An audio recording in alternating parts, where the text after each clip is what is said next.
Today we're going to solve a sample problem involving scale factor.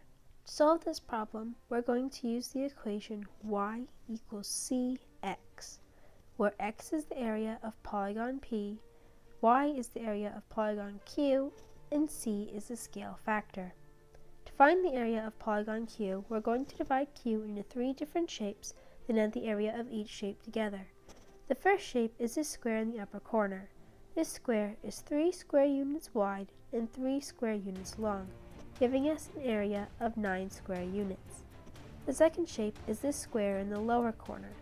This square is also 3 square units wide and 3 square units long, giving us an area of 9 square units. The final shape in Q is this long rectangle on the side. This rectangle is 3 square units wide and 9 square units long, giving us an area of 27 square units. Adding these together gives us a total area of 45 square units for polygon Q.